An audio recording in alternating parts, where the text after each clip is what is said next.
history. Let's talk about them hills. Let's talk about the gold might be waiting for me there. Let's talk about the dog lives in Appalachian hills. Let's talk about the gold might be waiting for me there. Have everybody's attention, please. I'd like to introduce Miss Cassie to the podcast. Y'all gather around now. Am I MAGA? I have no idea.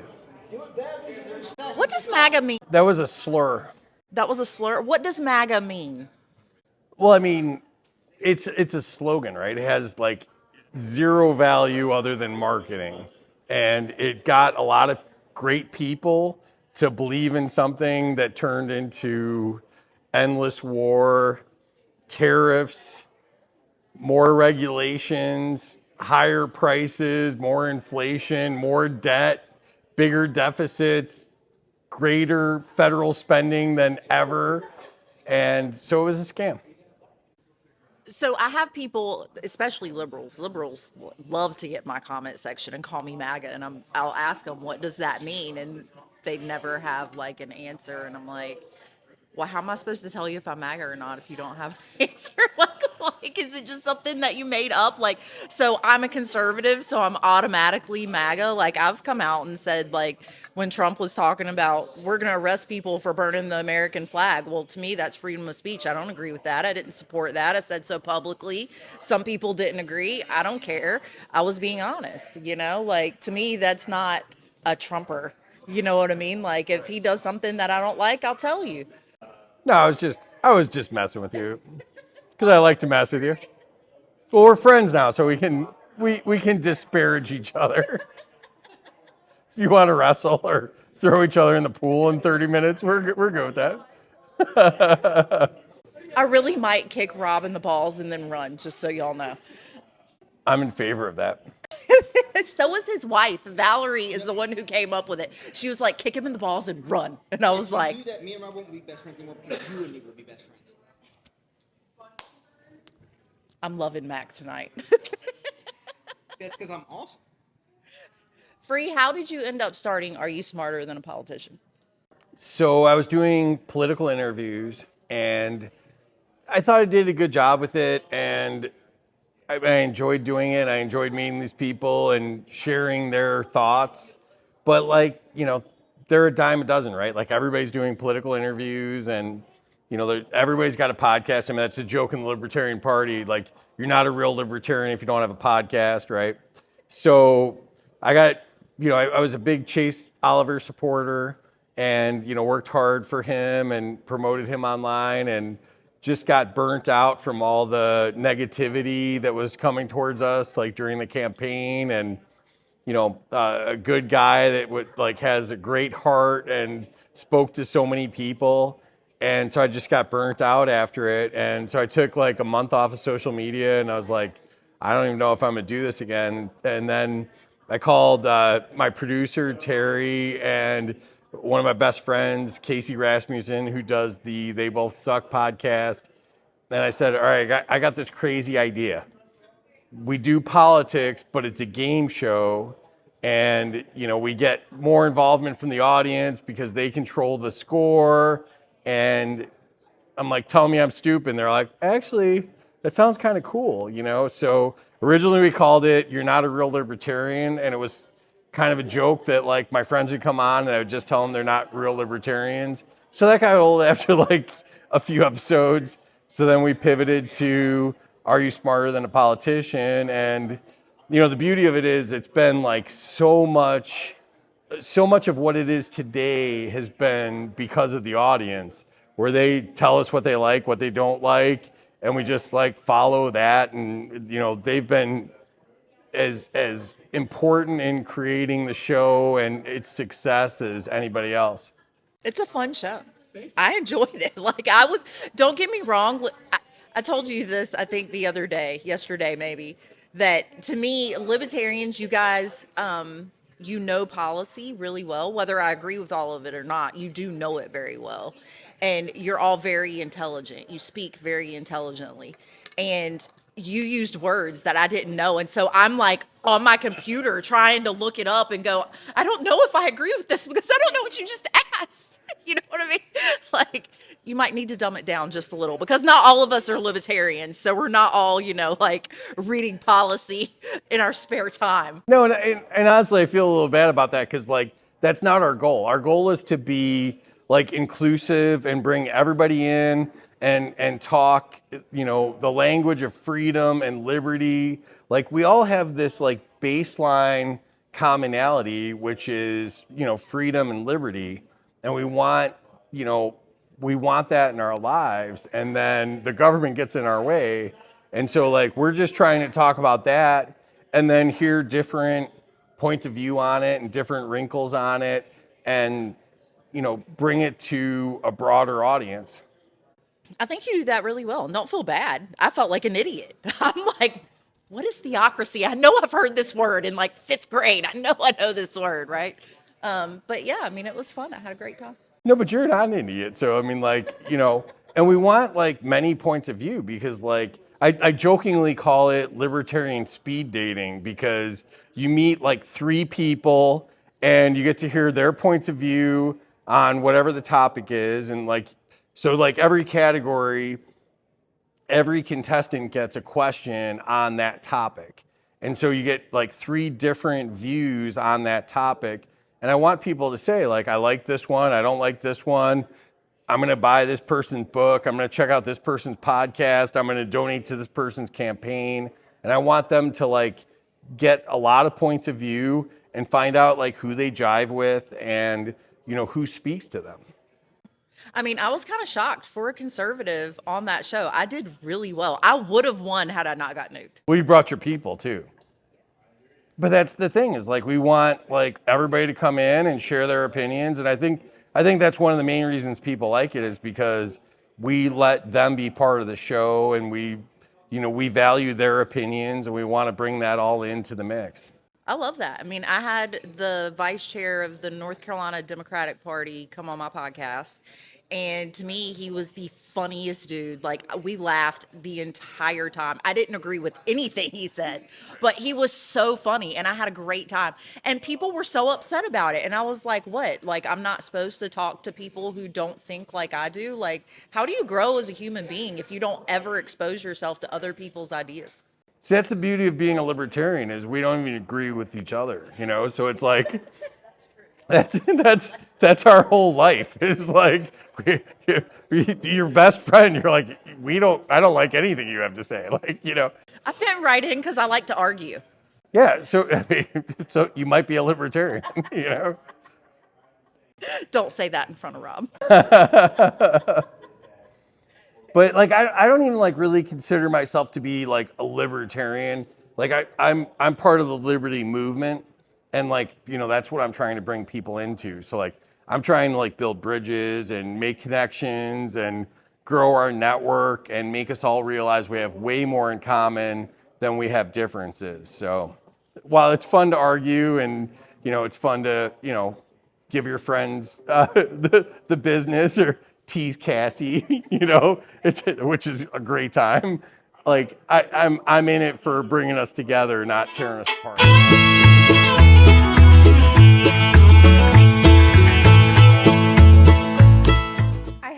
So my mom did the Trump dance when we went to vote, and I did a video, and it got over 1 million views on X. And it was shared by like Fox News personalities and people in the Trump cabinet. And it was wild. Everybody calls her Mama MAGA. That's adorable. Yeah. That's cute. Wait.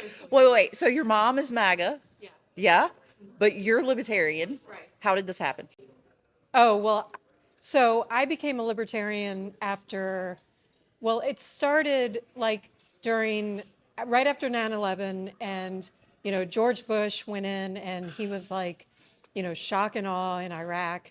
And I'm like, Saddam had nothing to do with 9/11. And he wants to take out Saddam Hussein, right? And I'm like, why are we spending our tax money to bomb all these people in Iraq when he had nothing to do with 9/11? And So our tax money's being spent. I'm a small business owner. I'm being taxed to death while I'm trying to raise my family. And so all this tax money's been being taken from me to bomb people overseas in a place where most people can't even find it on a map, right? And so that kind of started my journey, but I was still a Republican. And then I was supporting Ron Paul in the primaries in 2008 and 2012, and the GOP did him dirty. And so at that point, I was completely disaffected by the GOP. And so that's when I found the Libertarian Party. And so I've been a Libertarian since 2013. So are you like a hardcore libertarian or are you like a conservatarian? So I used to consider myself a conservative only because, as a Christian and as someone who has, conservative values, I always consider myself a conservative, but I don't want to push my morals on other people by force. And so I don't think the government should be involved in legislating morality. So I've always been a libertarian, even before I knew that it was, what it was called or that there was even a party for it. And then I've always been anti-war. And something that I advocate for, and I'm a big activist about, is the consistent ethic of life. I'm pro-life, but I also believe that that means if you're pro-life, you should also be anti-war, because we shouldn't be advocating for protecting babies in the womb while we're bombing kids overseas that are completely innocent.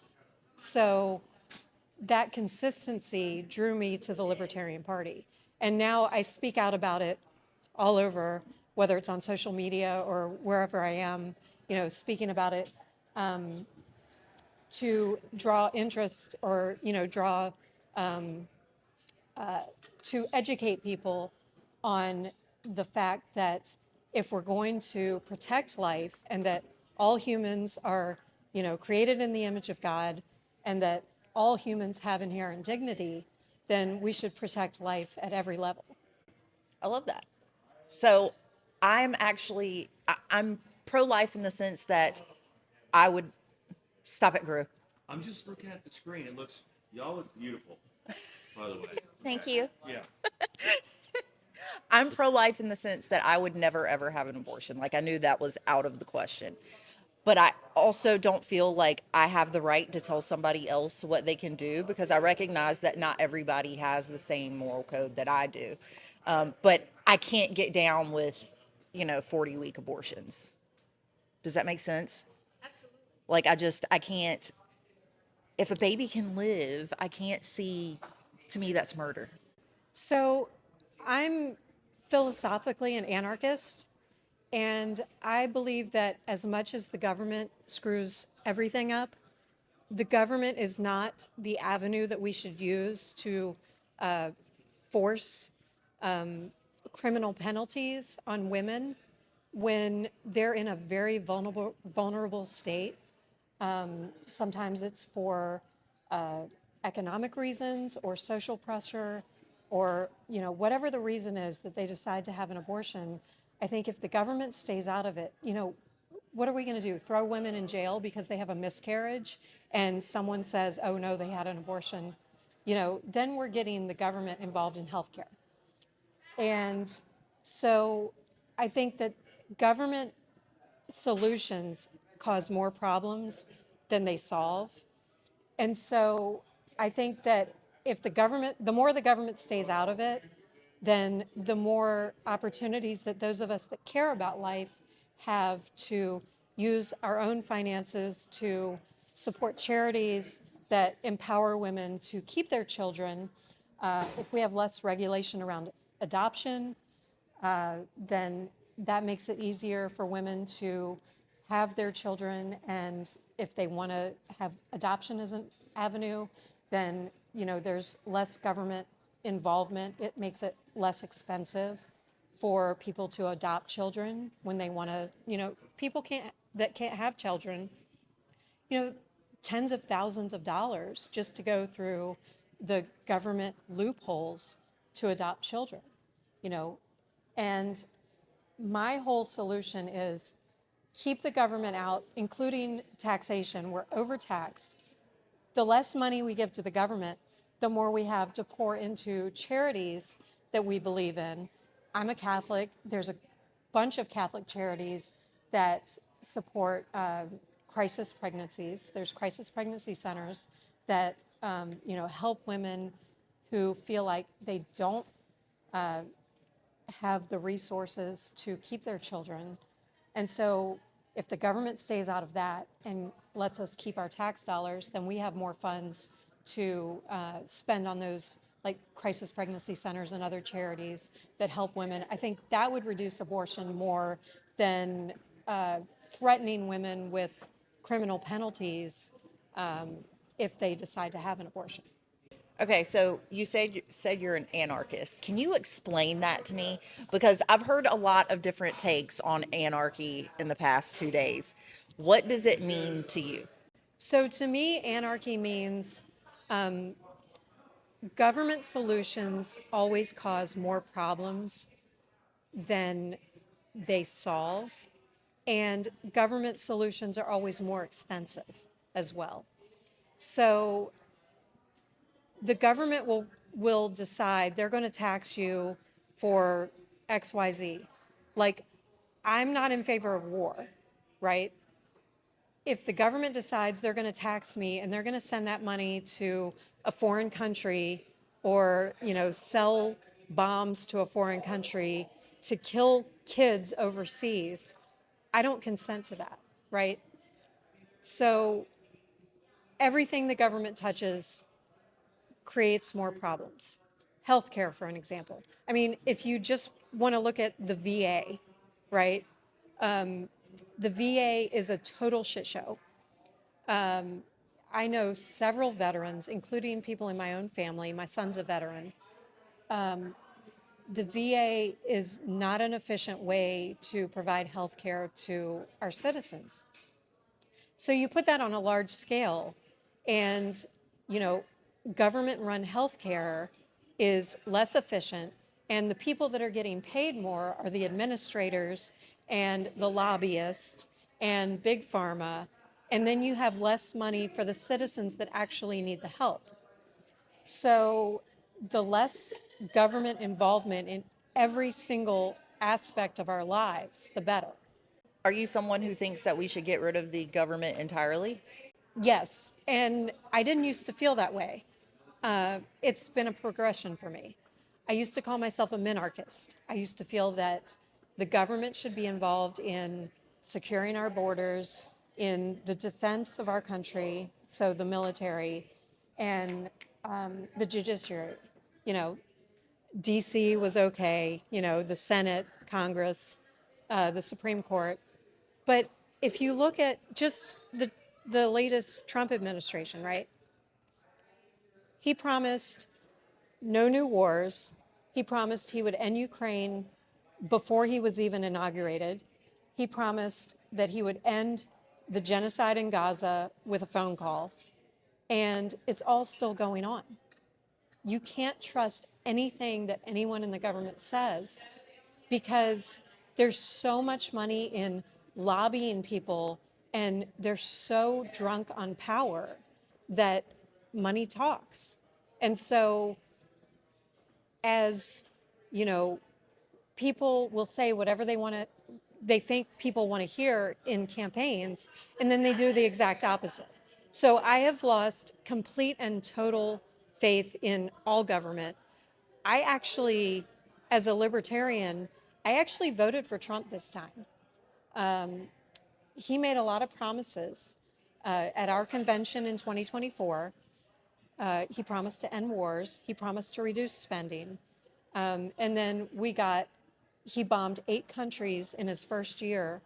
And the big, beautiful bill added trillions more to our deficit. So, I'm at the point where there's no government solutions. I'm definitely black pilled. I'm not where you are. Nowhere close to being where. So a friend of mine, Brent Freeman, he likes to tell me that we're not black pilled, we're actually white pilled, because we know that there's parallel options to government. The government's going to exist whether we like it or not. The more, whether we can talk till we're blue in the face, it's still going to be there. So what we focus on as anarchists is creating parallel systems, whether it's parallel systems of currency, parallel systems of trading with our neighbors, just making government irrelevant in our lives and not worrying about what they're doing in DC, because we can only control what we can control. I agree with that. Yeah, I agree with that. Amity, thank you so much.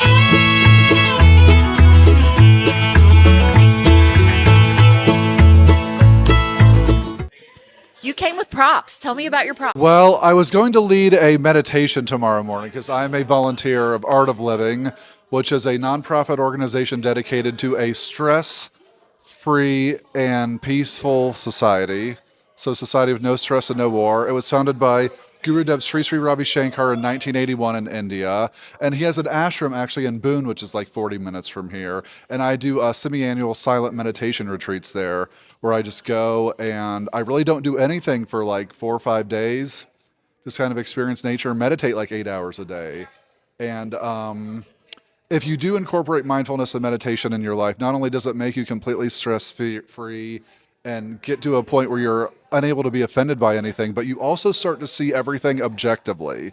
You start to see through all the BS of life and see through what people are, saying and actually get to the root of things. And it's kind of helped me in my journey to understand what's going on in the government in a kind of weird way. So I have PTSD and I know all about mindfulness. I use that a lot. Do you do breath work? I don't, I, I can teach you some breath work if you would like. I mean, I don't know if we want to do it here, but I can do it, just like, we could. Yeah, all right, let's do it. Okay. So this is called Bostrika. Basically, what you're going to do, this isn't good with a mic, but you want to hold your hands out like this. You breathe up on the way out through your nose and then down forcefully. So like, that's part of a breathwork routine that I do every morning called Sudarshan Kriya. It lasts about 25 minutes. It is the Rolls Royce of breathwork techniques. If you do any other breathwork technique, you should learn Sudarshan Kriya from an Art of Living teacher. I'm an Art of Living volunteer. I'm not quite a teacher yet. I haven't done the 15-day training, but it's one of my goals. Yeah. very cool. So how did you get into this? Did you suffer from stress or? It was a complete accident. I thought I was like a guru for being able to go on YouTube and do a 10-minute guided meditation. I heard that this place did silent meditation retreats. It was only 2 hours from my house. And so I just kind of, went just to see what it was all about. And it was the greatest experience of my life. Like, not only is Sudarshan Kriya a transformative experience to do, but also just being in silence and with your thoughts with zero distractions, no phone, no TV, no books, no journaling for 4 days is life-changing. It gets you back to the source because every human at its source is pure love. Okay, it's all this distractions and everything in society that gets us to behave the way we do. But if you get back to your source where all the distractions are removed, you will find the love that is inside you. And all true happiness comes from within. It's not circumstantial. If you are truly happy, you can be happy in any circumstance. And that's all directly from the guru. He's basically talking through me right now.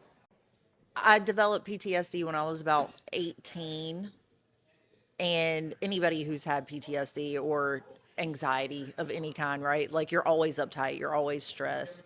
And when I was about probably late 30s, I just realized, man, like, if I don't, nothing is going to fix this. It has to be me who decides that I'm going to fix it. And so I taught myself, I know I'm pronouncing it wrong, Heige. It's the Danish concept of comfort, of being cozy, and it produces feelings of happiness. And so I taught myself that and started kind of building my life to be more comfortable. And then I taught myself mindfulness, and then I started doing yoga, and then I went to therapy. And yeah, I mean, this stuff really works. Yes, it does. It is the thing that works. I think you can I think you can achieve a much better high through meditation than you can through any recreational drug. It takes more effort, but in life, it's always what takes effort that's better. What's better, a microwavable meal or one that you have to spend time preparing? Very, very true. I prefer to cook, which is also one of the principles of hiking. But we have to go because I have to go kick Rob in the nuts. History, let's talk about them hills. Let's talk about the gold might be